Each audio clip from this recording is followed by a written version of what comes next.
So we would like to welcome you to another episode of Traditional Healing here in New Mexico. This is another part of our series of podcasts and videocasts. And today we welcome Tonita Gonzales once again. She's a traditional healer and director of the Tonantzin Traditional Healing and also of the RAISES community organization. Today we will discuss the topic of who she is, Quien Soy, and her journey through traditional healing of self and community. So Tonita will share her many years of work in traditional healing with not only communities of New Mexico, but also of Mexico. So Tonita, thank you so much for taking your time out of your day to speak with us, and it's always an honor to sit and chat with you. You know, as a friend, as a teacher, as a healer, and we've walked many paths over the past few years. But you play many roles, you know, in our community as a healer, but also within your family, within the community in general here in New Mexico and Mexico. So I'd like for you to just, you know, take some time to share about yourself, your life as a traditional healer, and what you envision for traditional healing in our communities. But if we could start off with some questions, and we can start with that. Absolutely. Great. Thank you for the invitation. Absolutely. So my first question for you, I mean, Quien Soy, or who I am, is a really big question. And for all of us, I mean, like I said, we take on many roles in our life, and we could go in any direction in this discussion.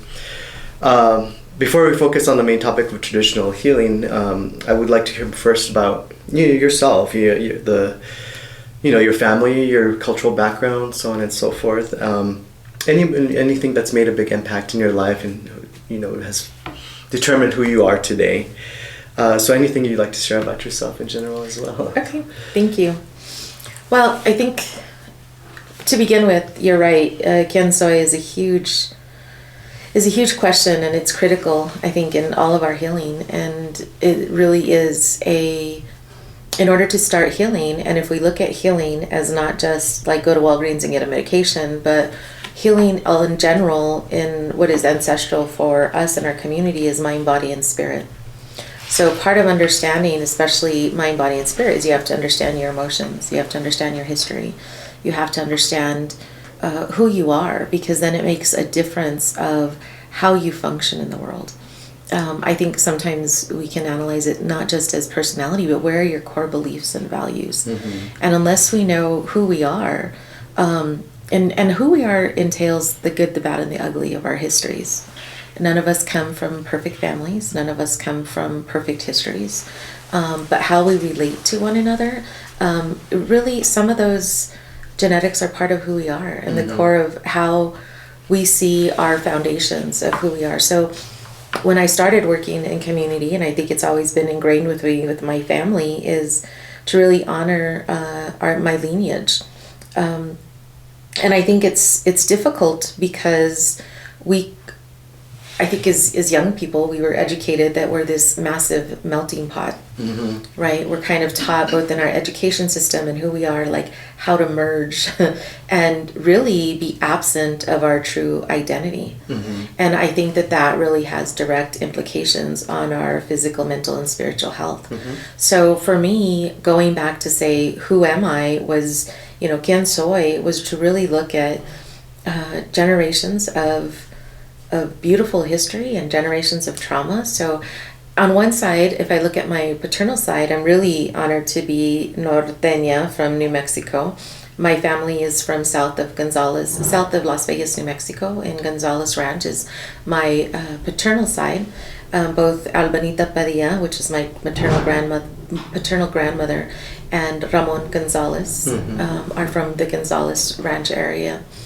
And they have an amazing history, but they also taught us a lot in community about what is our role? Like, what are the goals of community? How do we take care of each other? If I look at our life, my family comes from a family of ranchers, a family of community advocates. One of the stories my aunt tells me is, in Las Vegas, because Gonzales Ranch is about an hour and a half south of Las Vegas, maybe closer than that. but there wasn't a way. So that one of my great grandfathers, Teofilo, was known to go into a wagon and horse into Las Vegas and buy the groceries, or into the Pecos area where the major markets. But in this big wagon, they would bring it back and they would feed everybody. But they wouldn't just feed the people that like did the purchases. The whole town community shared together. And I think it's important to know where that history comes from. Yeah, we definitely have much, especially in northern New Mexico, in regards to, you mentioned advocacy. I think we've often lost that within our education. We're not taught the heroes that have we stand on the shoulders of these heroes in our communities that include the political, or just our abuelas or our abuelitos. And so it's in Villanueva. I really like that they have embroidered. There's a wonderful church, the main church in Villanueva, New Mexico, which is like the neighboring town to Gonzales, and all of our elders embroidered the history of the land there. So instead of your typical like Stations of the Cross, it's this massive embroidery, which I think is just wonderful because it stays there for legacies for all of us to see and to know the history. And I love being out there. And on my maternal grandmother's side, we know that we had some deaths. Their mothers were killed by Comanche Indians. So the natives, what they ended up doing is separating, and my grandmother's family comes from Sephardic Jews, and a lot of people don't know the history of Sephardic Judaism because, yes, it's part of the Spanish colonization, but it's also part of that there were a lot of slaves that left persecution for their freedom of religion to study here. So in New Mexico, we have a huge import of Sephardic slaves that were brought in against their will, or that they were trying to escape religious persecution in Spain. So we have this mixed history. But I also have history of my maternal comes from the Dolorosa Mescalero area. My great-grandmother was Mescalero Apache, Agapita, and we didn't know a lot about her. And my grandfather comes from Portuguese and French roots. His name was Ralph Garcia. And what we know about my grandmother is there were part of the Montes de la Oca family. And on my grandmother's side, my grandmother's actually persecuted for being brown. You know, she had a different father. Her father was Mescalero. And so she suffered a lot of abuse because of the morenita, her skin, and who she was. And it really, when I started doing, and when it became more important, was my own healing. Because I wanted to understand not only my relationships, because like, for example, with my maternal grandmother, who suffered a lot of abuse for being indigenous, I would also sometimes take it personally because she wasn't like the grandmother that would hug you and embrace you. She would, like, when you'd go to hug her, she had some physical ailments, but she'd kind of like shrug. But when I understood after, and it really, some of it, like her deathbed, when she was talking about how hard her life was, being a single mother of 13, because my grandfather became an alcoholic after World War II. So some of that history pattern of Quien Soy really develops into why, and like when going in our regular educational system where we're stripped of all of our knowledge of who we are, and we're not even taught our history in New Mexico. So even in our generations, how do we go back? Because where that directly impacts me is in health. Because I was dealing with a lot of chronic health issues. And for me to learn later, a lot of it had to do with emotions. A lot of it had to be stripped with identity. I went to school here at Albuquerque at Valley High School, where there was not a lot of expectations for people to succeed. And I went back east to American University. And I have my degrees in science and mathematics and graphic design. But unfortunately, in that testing and going in school, there wasn't a lot about me. It was like, how do you assimilate into something else? And so it caused a lot of pain and hardship. And because of our economics, like I was forced to study outside of our area. And so I became more, I think what I would say, like a susto, like a fright of lack of identity. So now that we go back and I was able to research a little bit more about who we are and where those roots come from, it's really helped me develop a deeper relationship, because in that education system, I pulled away from understanding my ancestral knowledge. So when I graduated from college, and I really noticed that, I spent basically 4 years away from my foundations of my grandparents and who they are. And I suffered a lot of trauma from that, and I didn't recognize that. Up until even when I came back and graduated, I had gotten paralysis, facial paralysis, and it was, who am I and how do I heal? But what I didn't understand is a lot of times with paralysis, historically we say it's aire. And my grandma would say, pues ponte, to mix mentholatum with rue and clove and rub it on your face. And I didn't listen because I thought that at the time, everything I had been taught and what the allopathic doctors were telling me is don't do massage, don't do this is a brain issue, don't take herbs, don't do this. And the reality is I listened to that wisdom. I didn't listen to the wisdom of my grandmother.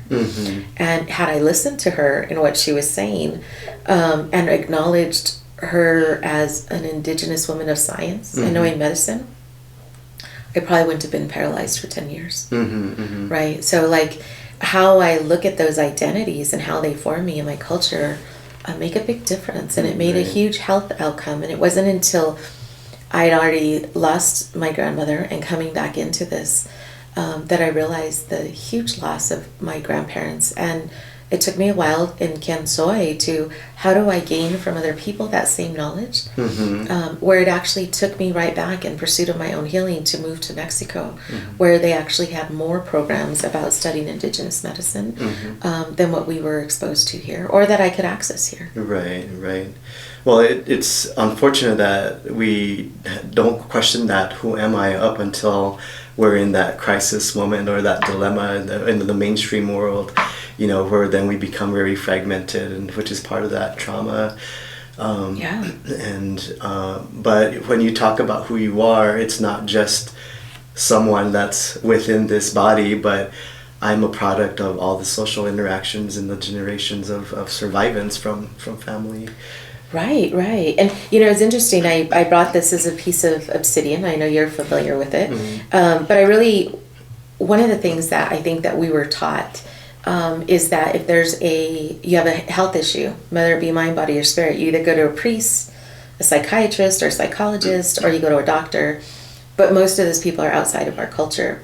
And I found it fascinating because those are a transfer of power, right? You want the doctor to cure me, the priest to cure me, or somebody else to fix my problems. And in Mesoamerica, one of their famous things is that curanderos in this size, this is actually a polished stone, it's obsidian. You would look at it, so like if you look at it, you see yourself, right? So what they would say is who you see in here is the person responsible for your healing. Right? So what it does is it empowers the individual to say, I'm not going to look for the magic priest, the magic doctor, anybody. It's like, what changes can I make in my own life to make things better? So it's like, what am I eating, and what are the nutrients I'm bringing to my body? So what do I see? We always think of what you consume as just in your mouth, but it's actually what you smell, what do you see, what do you hear?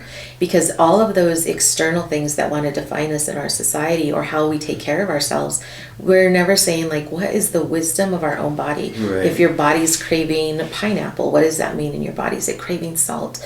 Like, what are the things that you're related with? Are you having dreams? And so all of the foundations of indigenous medicine go back into really looking at your body, which is kind of interesting because if we look at like addictions and things in humans, we take that all away, right? We don't acknowledge the emotional part of what they do, and we want to say, educate me, give me what I need, rather than saying is my body and my ancestral wisdom is within, and that's the most important medicine that I need. Right. So we've almost been programmed to be just these passive recipients of, they tell me who I am, what I eat, and what makes me healthy, instead of Mesoamerican perspective is more about empowering you and paying attention to you and your own sense of self. Right, and that word that we use is that ometeot, right? So you say, which means like the divine is in you and the divine is in me. So if I acknowledge the divine in you, then I have to acknowledge the divine in me. So my respect for myself changes. Yeah, so it's even beyond just like, you need to be responsible or accountable. It's about this empowerment and holding that power and knowing that you carry that within. Well, and I hope that what I've been able, when I've worked with my patients and with community, And especially even medical providers or professional providers of services, how can they empower somebody without taking away, or while them creating a codependency on another system, right? So if somebody has come, it's like, I'd rather, if they come with a health issue, what is the emotions that got them there, or the trauma that got them there, but also give them the tools to heal themselves.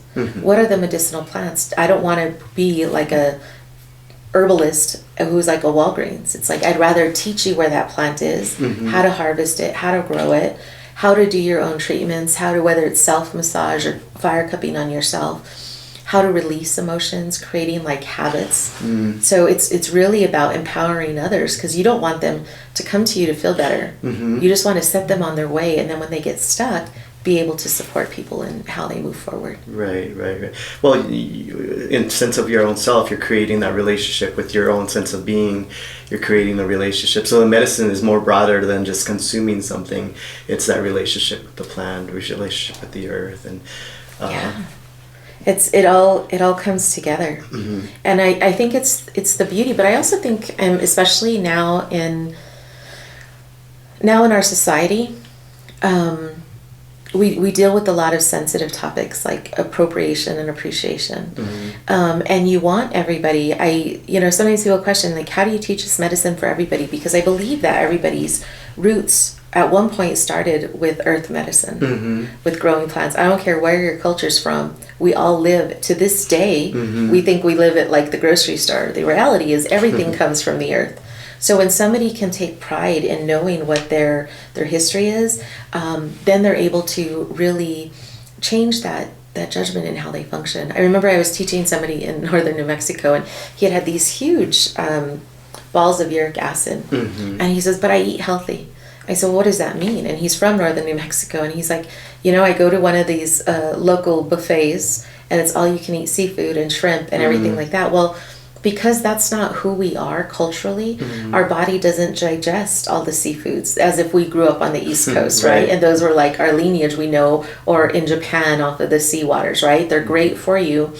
But here in New Mexico, some of our great foods are like quelites, or beans, or corn, the things that grow from this line. So even though he'd been educated outside of his culture that these were healthy foods, for his body it wasn't. So once he was stopped eating like the shellfish and things like that, the uric acid came down. So we talked a lot about, what it is. And some of that's just education. He's like, but wait, this is what I've eaten all my life, and I thought this was the better way of eating, but not for our body. So it's part of like how we really tap into our traditional foods, traditional medicine, and what does healing look like? Right, absolutely. Well, another question that I had for you is if you could share an early memory of traditional healing within your family or community, like when did it become like, this is part of my culture and this is part of who I am? Well, I think there's a couple things. I think the one that I remember predominantly refers to my brother. My brother's about 10 years younger than me, and there was an accident that happened, and my sister was in baseball, and we were at her best friend's house, and my brother was 18 months old, and he got into an accident with the horse. The horse pulled my brother out of my mom's arms, threw him like 18 feet, and literally ripped off his arm. And it was a huge trauma in our family for everyone. And I remember they had told us, and it was a trauma for me too, because I did see his arm. It was held on by about an inch of skin. And there were two different doctors. And one doctor said he'd have to amputate his arm, and there was another doctor here that said he could. But he was in surgery pretty much for like 2 days straight, because they were having to attach his ligaments in his arms, and they weren't sure. And after the second surgery, the doctor said he's going to lose his arm to gangrene. He's like, we can't save it. There'd been too much time and too much rot in the bone, and he didn't think it was savable. And my mom at that time called me, and we weren't allowed to be in the hospital. And she had me make yerba de manso tea. Yerba de manso grows here in New Mexico. It's a wonderful antibiotic, anti-cancerogen. But at the time, it was just this root in a jar. So she had me make the tea. And I believe my grandmother helped me make it. And then I snuck it into the hospital in a Coca-Cola bottle because it was this brown dark tea because we didn't want to get into trouble. Right. Right. And here they are in this high secure unit for babies. And what my mom did is that she started pouring the tea on his arm. And I think that tea was, and the reason why I say my grandmother was involved is because at the time it was made with prayer. At the time that it was collected, my mom knew that we would need that medicine because we didn't grow up in at the time where there was a lot of money. So what our first medicine was herbs, but there was this spirituality into those herbs as well. And within 24 hours, the doctor was completely shocked at how the bone and the muscle and the skin was rebuilding. So we treated him for like months. And my brother actually played football at the college level with both arms, like it completely reattached. And it was a complete miracle of not just faith, but knowing our ancestral history to know that. And that really changed my life, you know, and that I can remember because both as a trauma and the healing that came from it. And it was kind of funny because as we were talking earlier about my relatives going on horseback to get food, I had developed this hate for horses. I couldn't even go near them. I couldn't even be like within a block of them because I would go into this panic. But when I learned more about my ancestral history, it was actually Rita, one of the curanderas that I apprenticed with, when she saw like how freaked out I would get with horses. She's like, go and sit with the horse. And I was like, never. So it was like kind of that part that helped heal me to recognize the trauma connection and how it goes and how does that resonate in your body. So it's an empowerment, but it also was unfortunate that we had to sneak a tea into the hospital, that we couldn't say that what my grandmothers and mothers knew was acknowledged. There was a sense of fear there, and there shouldn't be. Right. Well, it kind of relates or parallels going to college. It's like there's a little bit of shame and I have to separate myself from those herbs, and then again in the medical spaces. Right. But this is who we are and this is what we do to maintain our well-being. Well, and if we think about it, if my mom had not had the wisdom to fight for that knowledge and even to sneak, my brother may not have his arm. Right. And that takes a lot of courage to go up to a system that's not made for people of color and not made to acknowledge somebody that didn't have a medical degree. And yet the doctor at the time was hugely honored. And what did you do? And how did that happen? You know, and I think that's what we learn to educate each other. But it could have gone a completely different way where people, you know, a lot of our elders will say they were told, like, don't tell the doctor I gave you this tea. Right. Now it's really, I say it's a coming out, being proud of that word, because curanderismo is often used to be acknowledged as witchcraft. But we know curar is to heal. And when it comes from a mother or grandmother, curanderismo is like really to heal with love and all that indigenous science that comes behind it. And it's time we really acknowledge that as science. Right. Not just as some people will call it folk medicine is how it was referred to. This isn't folk medicine. The reality is most of our pharmaceuticals are actually made from plants. So it's ancestral wisdom that was stolen and put in a pharmacy. And so how do we protect it and honor it? And we have a lot of work to do. Right. Well, the evidence has been there generation after generation. It's been tested and tried and tested, right? Exactly. You're still here. Exactly. So your path started very early in your role as a healer and or however you call yourself. I know that's a big whole other conversation, or curandera, using that term. When did you first say, this is the path I am going to for sure take? And can you share that story about? Yeah, well, I think at the beginning it started just as a lifestyle. It's something we all lived with, right? We didn't even have a label for it. We know we didn't call it curanderismo just because of that word. As a matter of fact, it was a long running joke with my mom because everybody was like, you know, she's a curandera. Go to Patsy, she'll know what to do. She's the curandera. And we would kind of laugh because we knew that the translation actually came into witch. And so, you know, being that it was my mom, we thought it was like this huge running joke. But the reality is she helped so many people in our community. So that's kind of where I saw it. And it really was just how we lived. So even when I went to college back east, I would take atole and herbs and I was just like, I'll need them. And even if I didn't make them, it was kind of like everywhere I go, I would have this blue cornmeal with me. So I think that was started out first as a lifestyle. But after I graduated from college and I got paralyzed and seeking like the best medical help, and including that, like after that desperation when I was looking for curandera, I realized how difficult it was. to get that knowledge that I regretted not learning from all of it from my grandmother. Like, I know my memories of what happened, how we would, she put onions on my feet and all these things, but I didn't know the science behind it. And being that I studied science and I was dealing with my own health crisis of being not only having Bell's palsy and trigeminal neuralgia and fibromyalgia and all these things, it's like I was on over 30 some pills a day, and I believe dying a little bit each day. So as I wanted and saw that there was a different way to heal, and remembering all of those ancestral roots, it opened up a whole nother door. And it was something that wasn't easy in this country, in our community. So I was able to see like Eleni Avila, which is a local curandera that was here. She was very expensive for me at the time. I believe we're talking many, many years ago, but it was like $150 an hour. It was something I couldn't afford. But I saved money to be able to go there. So, it was kind of not accessible for community. So when I went finally at one of the health fairs here, I got help, and I got to meet Rita Navarrete and a lot of the curanderos from SEDEC, the Centro de Desarrollo Humano hacia la Comunidad. And in my plight for my own health, I ended up moving to Mexico to study this medicine. I knew it was the core of who I am and everything that my grandmother had taught me, but I wanted to learn more. So I thought, well, I'll learn, and then I'll help my family. Which was kind of funny because I ended up knowing and learning that it wasn't about helping my family. It was first helping myself. And you actually don't push what you learn on anybody else. You wait till they ask about it.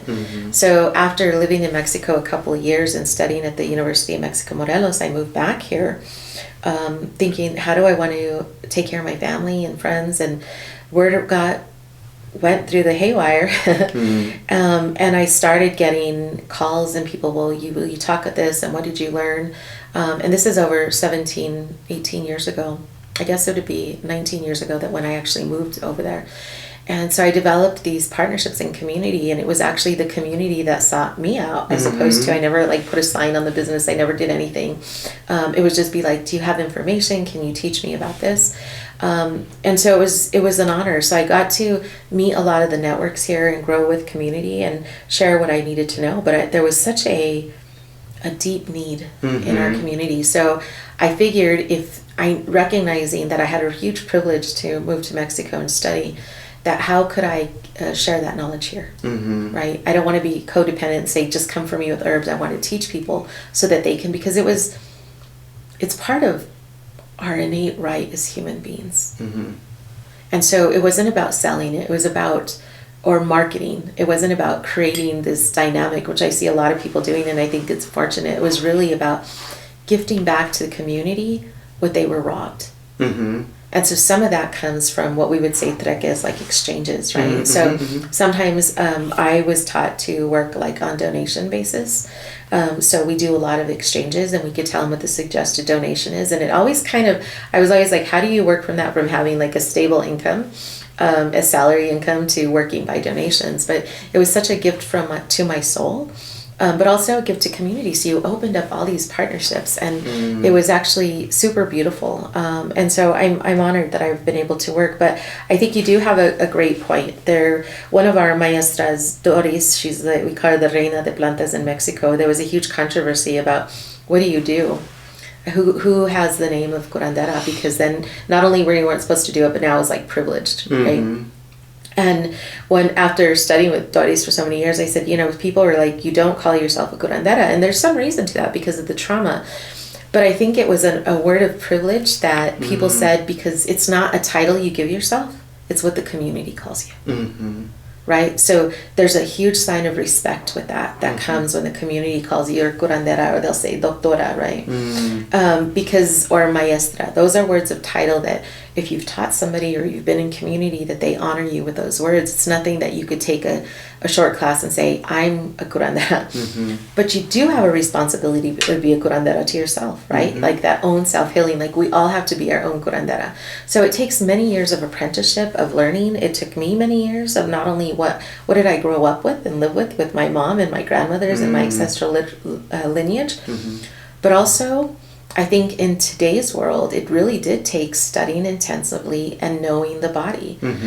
So it really put me back into medical school, both in Mexico and here in the U.S., learning all of the science, really being open to say, how do I bring in what I know about science into what I know now? And it's kind of funny because I think me as being a mathematician really wanted to understand the science of what is the chemical process in this plant or in these foods, why are they making changes? So I did a lot of research and a lot of practice on myself, a trial by error and learning from the experts, a lot of research, and it allowed me to really expand my knowledge and how do I support and heal because I love my community.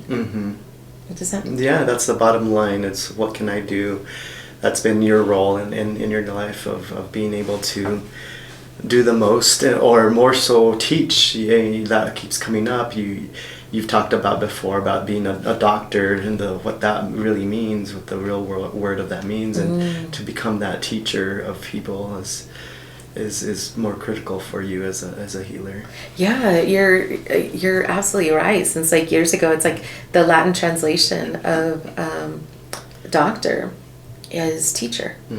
And I think all of us should teach other people as opposed to going and saying, take this medicine, but never telling you what you did wrong to get there. So, and it actually was kind of a spiritual crisis because when I was in medical school here, it was just like, do I keep studying? Or is this something that where I want to be, where the only thing I could do is give somebody a formula, right? Like take this antibiotics, but our current medical system is like, do this and you have 15 minutes or less to talk to this patient, where some of my consults with patients will go even 2 hours the first time because they're just emptying how they feel, where they got, and how do you support somebody. And in curanderismo we say it's corazón a corazón, right? Heart to heart, because you're